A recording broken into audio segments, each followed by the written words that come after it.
हे दोस्तों नमस्कार। एक बार फिर से स्वागत है आपके अपने यूट्यूब चैनल में। तो दोस्तों हम यहाँ पर हिंदी का टेस्ट लगाएंगे जो कि आपके वीडियो एग्जाम की हिंदी है।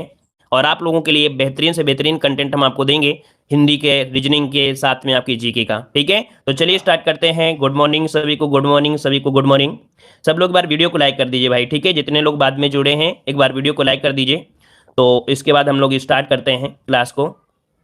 ठीक है, चलिए जल्दी से भाई स्टार्ट कर दीजिए, आप लोग लाइक कर दीजिए फिर हम लोग क्लास को स्टार्ट करें।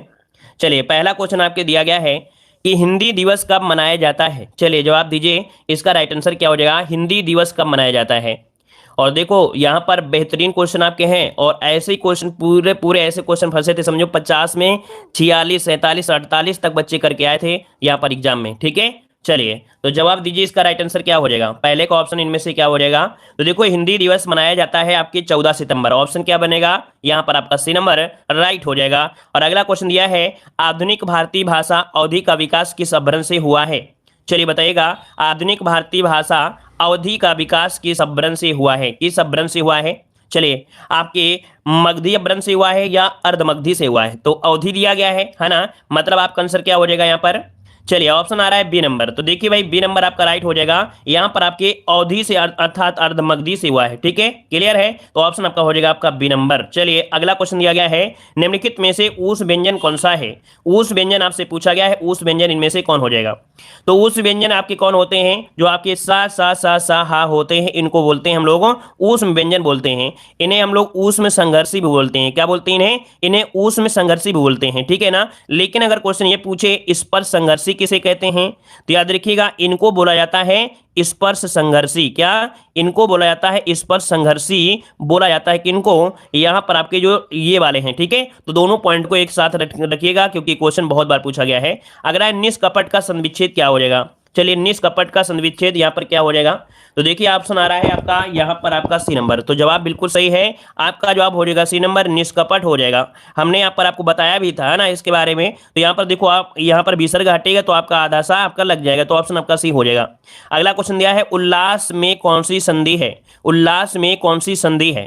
तो देखिए उल्लास में तो यहाँ पर बनेगा क्या, उत्धन लास है ना, उत्धन लास, अर्थात ये जो आधा ला है वो ता में कन्वर्ट हो जाएगा और ये व्यंजन आपका संधि हो जाएगा। तो ऑप्शन जिसका आ रहा है बी नंबर राइट हो जाएगा, व्यंजन संधि। अगला क्वेश्चन आपसे दिया है, निम्नलिखित में से अशुद्ध वर्तनी वाले शब्द का चयन करना है। चलिए निम्नलिखित में से अशुद्ध वर्तनी वाले शब्द का चयन करना है। यहां पर देखो दिया गया है अध्ययन और आपका अंतर्ध्यान, अंताक्षरी या उज्ज्वल, कौन सा आपका यहाँ पर अशुद्ध दिया है 6 नंबर में। चलिए यहाँ पर 6 नंबर देखिए, अध्ययन भी आपका सही दिया गया है, अध्ययन भी सही है, अंतर्धान भी आपका सही दिया गया है और उज्जवल भी सही है। लेकिन अंत्याक्षरी है ना, ये अंत्याक्षरी जो होता है, अंत्याक्षरी होता है, ऐसे बोला जाता है अंत्याक्षरी है ना, मतलब ऑप्शन सी वाला आपका दिक्कत है, अर्थात गड़बड़ी है। ठीक है, आगे बढ़ते हैं। क्वेश्चन अंतर्धान सही दिया है भाई। ठीक है, अगला क्वेश्चन दिया है, शुद्ध वर्तनी वाले शब्द का चयन करिएगा। 7 नंबर में शुद्ध वर्तनी क्या हो जाएगा। यहाँ पर देखो दिया है पूज्य, पूज्य तो होगा नहीं, वास्य है, नुपुर, नुपुर होता है, यहाँ पर ईर्षा दिया है। चलिए भाई 7 का जवाब दीजिए क्या हो सकता है। चलिए नुपुर, यहाँ पर ऑप्शन आपका जो ईर्ष्या है वो भी आपकी गलत दिया है ना, लेकिन ऑप्शन डी वाला जो आपका दिया है ये सही हो जाएगा, नुपुर इस प्रकार से सही होगा। ठीक है, यहाँ पर पूज्य होता है, पा में बड़ा का हो जाएगा। ठीक है, और यहाँ पर आपका ईर्ष्या है ये भी गलत दिया है और ये भी गलत है। ठीक है, ऑप्शन क्या हो जाएगा, यहाँ पर डी हो जाएगा। अगला क्वेश्चन आपसे दिया गया है कि हर्ष, विषाद, विस्मय, घृणा आदि भावों को व्यक्त करने के लिए किस विराम चिन्ह का प्रयोग किया जाता है। तो ये विराम चिन्ह आपका कौन सा है भाई। तो देखिए आपका 8 का ऑप्शन आ रहा है बी नंबर, मतलब इसे विस्मयाद बोधक बोलते हैं। तो ऑप्शन जाएगा आपका बी नंबर, विस्मयाद बोधक हो जाएगा। अगला क्वेश्चन दिया गया है कि जिस शब्द से किसी एक व्यक्ति या वस्तु का बोध होता है उसे क्या कहते हैं। चलिए यहां पर आंसर देना है, आपका सही जवाब क्या होगा, जिस शब्द से किसी एक व्यक्ति या वस्तु का बोध होता है उसे क्या कहते हैं। जिस शब्द से किसी एक व्यक्ति या वस्तु का बोध होता है उसे क्या कहते हैं। चलिए यहाँ पर देखिए 9 का ऑप्शन आपका आ रहा है सी नंबर, कह रहे हैं जातिवाचक हो जाएगा या ए होगा। जल्दी से जवाब दीजिए, इसका राइट आंसर क्या हो जाएगा। नंबरिंग आप लोग तो डाल नहीं रहे हो, ए और बी बता रहे हो, तो कैसे पता चलेगा कि इसका आंसर दे रहे हो। नंबरिंग तो डालिए सभी लोग। जिस शब्द से किसी एक व्यक्ति या वस्तु का बोध होता है उसे कहा जाता है। चलिए तो उसे व्यक्तिवाचक संज्ञा कहते हैं, है ना, व्यक्तिवाचक कहेंगे। याद रखिए जिस संज्ञा शब्द से किसी विशेष व्यक्ति या प्राणी या स्थान की बोध होता है उसे हम लोग भाई व्यक्तिवाचक कहते हैं, ऑप्शन सी बनेगा। इसका सी आपका बनेगा, सी वाला आपका हो जाएगा। ठीक है, चलिए अगला क्वेश्चन दिया गया है, कह रहा आपसे दूध में कौन सी संज्ञा है, दूध में कौन सी संज्ञा है। तो दूध में आपका कौन सी है, द्रव्यवाचक हो गया भाववाचक, भाववाचक थोड़ा हो जाएगा, मतलब आपका आंसर क्या हो जाएगा दूध में, तो द्रव्यवाचक संज्ञा है, ऑप्शन बन जाएगा ए नंबर राइट हो जाएगा। ठीक है, अगला क्वेश्चन दिया है, जो शब्द विशेषण की विशेषता बताता है उसे क्या कहते हैं, जो शब्द विशेषण की विशेषता बताए तो उसे क्या कहा जाता है, यहाँ पर 11 नंबर का जवाब दीजिएगा। चलिए ऑप्शन आ रहा है बी नंबर प्राविशेषण, तो बिल्कुल सही जवाब है, आपका आंसर यहाँ पर हो जाएगा प्राविशेषण होता है, याद रखिएगा। ठीक है, जो विशेषण की विशेषता बताए उसे प्राविशेषण कहते हैं। और अगला क्वेश्चन आपसे यहाँ पर दिया गया है कि पुल्लिंग शब्द का चयन करिएगा, पुल्लिंग शब्द इनमें से क्या हो जाएगा। चलिए पुल्लिंग शब्द क्या होता है, याचना कैसी है, सेना कैसी है, संस्था कैसी है, प्रवेश, प्रवेश कैसी नहीं, प्रवेश कैसा है ना, ऑप्शन डी हो जाएगा यहाँ पर, पुल्लिंग शब्द आपका हो जाएगा यहाँ पर प्रवेश बन जाएगा डी नंबर। अगला क्वेश्चन दिया गया है, कृत्य प्रत्यय का प्रयोग किया जाता है, चलिए बताइएगा कृत्य प्रत्यय का प्रयोग किया जाता है यहाँ पर किसमें करते हैं, ऑप्शन दीजिएगा। तो देखो हमने बताया था कृत्य प्रत्यय, का से कृत्य और का से क्रिया, अर्थात यहाँ पर जो आपका आंसर है वो आपका ए नंबर आपका राइट हो जाएगा। कृत्य प्रत्यय का प्रयोग किया जाता है, क्रिया में किया जाता है, किसमें, क्रिया में किया जाता है। और एक होता है तद्धित प्रत्यय, तद्धित प्रत्यय का प्रयोग होता है संज्ञा, सर्वनाम और विशेषण में होता है। ठीक है, इस कारण से ऑप्शन क्या हो जाएगा, यहाँ पर आपका आंसर बन जाएगा आपका ए नंबर हो जाएगा। ठीक है, चलिए आगे बढ़ते हैं, क्वेश्चन दिया गया है, निम्नलिखित किस शब्द में स्त्री प्रत्यय इन का प्रयोग नहीं हुआ है, निम्नलिखित में से किस शब्द में स्त्री प्रत्यय इन का प्रयोग नहीं हुआ है, यहाँ पर आपका जवाब क्या हो जाएगा। देखिए भाई, तो यहाँ पर दिया गया है धोबिन, और यहाँ पर दिया गया है आपका बाघिन, तेलिन दिया गया है। यहाँ पर देखिए 14 का ऑप्शन हो जाएगा आपका ए नंबर, यहाँ पर इनका प्रयोग किसमें, देवरानी में आपका नहीं है। ठीक है, देवरानी में यहाँ पर नहीं है, ऑप्शन बनेगा आपका ए नंबर हो जाएगा। ठीक है, अगला क्वेश्चन दिया है, संप्रदान कारक का विभक्ति चिन्ह बताइएगा, संप्रदान कारक का विभक्ति चिन्ह बताइए, क्या आंसर क्या हो जाएगा 15 में। चलिए 15 का ऑप्शन, तो देखिए यहाँ पर संप्रदान कारक का हो जाएगा कौन सा, यहाँ पर संप्रदान को के लिए, क्या होता है भाई, संप्रदान को के लिए, यहाँ पर आंसर क्या हो जाएगा, सी नंबर हो जाएगा, बिल्कुल सही है, सी नंबर। अगला क्वेश्चन है कि आप किस प्रकार का सर्वनाम है, आप किस प्रकार का सर्वनाम है। चलिए थोड़ा स्पीड में हम लोग यहाँ पर टेस्ट को लगाएंगे। ठीक है, और जो लोग भाई वीडियो को लाइक नहीं किए हैं तो कम से कम वीडियो को तो लाइक कर ही सकते हैं सभी लोग, है कि नहीं। चलिए तो यहाँ पर बताइए क्वेश्चन नंबर आपका 16 नंबर क्या दिया गया है, कह रहा आपसे आप किस प्रकार का सर्वनाम है, आप, तो आप में क्या होता है, निज के लिए प्रयोग होता है, मतलब ऑप्शन बन जाएगा ए नंबर। अगला क्वेश्चन दिया है, निम्नलिखित में से कौन सी प्रेरणार्थक क्रिया है, कौन सी प्रेरणार्थक क्रिया है, लिखवाना, चलना या गरमाना, क्या बनेगा, ऑप्शन ये हो जाएगा ना, लिखवाना एक ऐसी क्रिया है, ये प्रेरणार्थक क्रिया है, प्रेरणार्थक क्रिया दो प्रकार की होती है, प्रथम प्रेरणार्थक और द्वितीय प्रेरणार्थक, तो ऑप्शन आपका ए हो जाएगा। अगला क्वेश्चन दिया गया है कि वह घर पहुंच गया वाक्य में किस प्रकार की क्रिया का प्रयोग हुआ है, वह घर पहुंच गया वाक्य में किस प्रकार की क्रिया है। तो देखिए यहां पर आपका हो जाएगा कैसी, वह घर पहुंच गया, पहुंच गया मतलब यहां जो क्रिया है वो आपकी संयुक्त क्रिया है, क्या है भाई, संयुक्त क्रिया है, पहुंच गया यहां पर आपकी संयुक्त क्रिया है, ऑप्शन आपका डी हो जाएगा। अगला है गाय का बहुवचन बताइए, गाय का बहुवचन क्या होता है, गाय का पूछा गया है तो गैये होगा कि गौएं होगा, क्या बनेगा, गायें हो जाएगा, ऑप्शन बनेगा ए नंबर गायें।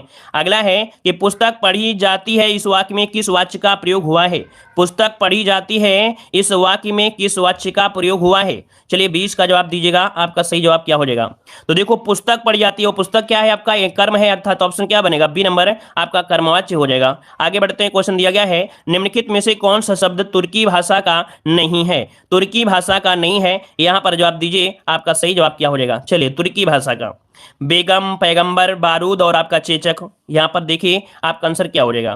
तो देखिए यहां पर जो दिया गया है बेगम, बारूद और चेचक ये हैं, लेकिन पैगंबर आपका ये तुर्की भाषा का आपका नहीं है, ठीक है ना, और ये आपकी अरबी भाषा से आया शायद, ठीक है, ऑप्शन बी हो जाएगा।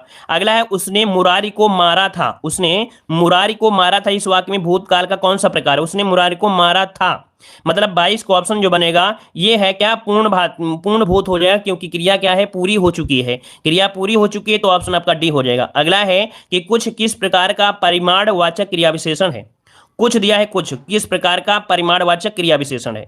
चलिए 23 का ऑप्शन क्या हो जाएगा। तो देखो कुछ मतलब क्या होता है, जिसे बोलते हैं थोड़ा, थोड़ा मतलब होता है न्यूनता बोध बता रहा है, ये न्यूनता बोधक को प्रदर्शित कर रहा है, तो ऑप्शन आपका बी हो जाएगा। अगला क्वेश्चन दिया है ए ऐ का उच्चारण स्थान आपका कौन सा है, ए ऐ का उच्चारण स्थान बोला गया है। चलिए आपका जवाब क्या हो जाएगा। तो भाई यहां पर देखिए ए ऐ क्या होता है, कंठ तालु से होता है ना, जिसे बोलते हैं कंठ तालु, तो कंठ तालु क्या है, कंठ और तालु को मिलाने से तो बनता है ए और ऐ, ऑप्शन बनेगा ए नंबर। अगला क्वेश्चन है भरपेट में कौन सा समास है, भरपेट में कौन सा समास है? तो देखिए भरपेट हो गया, यहाँ पर कौन सा बनेगा? अव्ययी भाव समास बनेगा ना, ऑप्शन बनेगा ए नंबर आपका राइट हो जाएगा, पेट भर के, है ना, ऑप्शन ए हो जाएगा। यहाँ पर जो भर शब्द आपका है यही क्या है, इसका मेन आपका है, अर्थात ये प्रधान है आपका है, ठीक है। पेट तो सभी होते हैं, पेट तो बहुत होते हैं, लेकिन पेट में अगर भर लगाओगे इसका मतलब पेट भर गया, तो आपका यहाँ पर भर लगाने से इसकी प्रधानता हो गई। अगला है झूठ मत बोलो, इस वाक्य में मत कौन सा निपात है? देखिए निपात की संख्या होती है 9 होती है, ठीक है, निपात की संख्या क्या होती है आपकी 9 होती है। और मत मतलब आपको निगेटिव दिखा रहा है, निगेटिव मतलब हो जाएगा निषेध बोधक, ऑप्शन क्या बनेगा? डी नंबर आपका हो जाएगा। अगला है स्त्रीलिंग शब्द का चयन कीजिएगा, स्त्रीलिंग शब्द का चयन करना है। स्वर्ग कैसा है, दंड कैसा है, यवन कैसा है, जाति कैसी है, तो जाति कैसी है, ऑप्शन सी आपका हो जाएगा। अगला क्वेश्चन दिया है, देखो दमदार क्वेश्चन आपके हैं, बहुत ही लाजवाब क्वेश्चन आपके हैं, समझिएगा, ऐसा ही बिल्कुल पेपर देखने को मिलता है एग्जाम में, ठीक है। चलिए निम्नलिखित में से तत्सम शब्द का चयन करिएगा। तत्सम शब्द इनमें से क्या हो जाएगा? गहरा, तीखा, अटारी, निकृष्ट। यहाँ पर ऑप्शन जो आपका बी नंबर है ये आपका राइट हो जाएगा, निकृष्ट हो जाएगा। अगला है उन्मेष किस प्रकार का शब्द है? उन्मेष किस प्रकार का शब्द है, यहाँ पर जवाब दीजिएगा।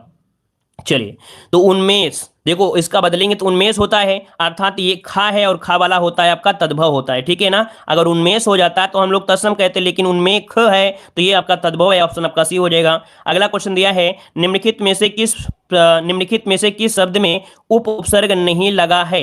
उप उपसर्ग नहीं लगा है तो 30 का देखिएगा, तो ये उप इसमें भी निकल सकता है, इसमें भी निकल सकता है, इसमें, लेकिन इसमें निकला है उत। इसमें कैसा है? उत धन थान उत्थान, है ना, तो यहाँ पर क्या है? उत आपका उपसर्ग है, ऑप्शन सी। अगला क्वेश्चन दिया है निम्नलिखित में से कौन सा सर्प का पर्यायवाची नहीं है? सर्प का पर्यायवाची नहीं है, यहां पर देखिए आपका सही जवाब क्या हो जाएगा।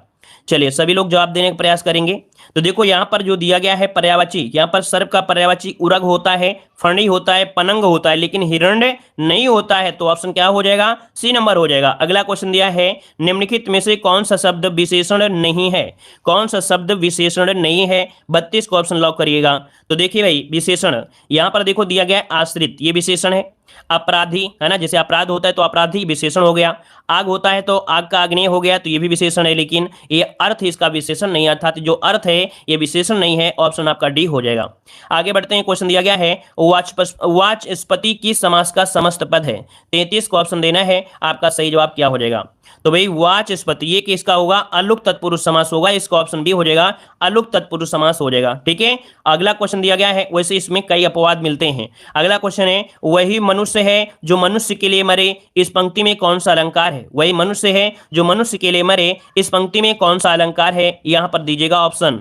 चलिए यहां पर देखिए ऑप्शन क्या हो जाएगा, ये किसमें मिलता है? वही मनुष्य है जो मनुष्य के लिए मरे, तो छेका नहीं है, लेकिन लटा अनुप्रास में हो जाएगा, ऑप्शन बनेगा आपका बी नंबर। ये लटा अनुप्रास होता है, लटा अनुप्रास। आपने अलंकार का वीडियो नहीं देखा है तो देख लीजिएगा, लटा अनुप्रास। अगला क्वेश्चन दिया है निम्नलिखित में से कौन सा इच्छावाचक वाक्य है? इच्छा कौन सा, बताइए कौन सा ऑप्शन बनेगा?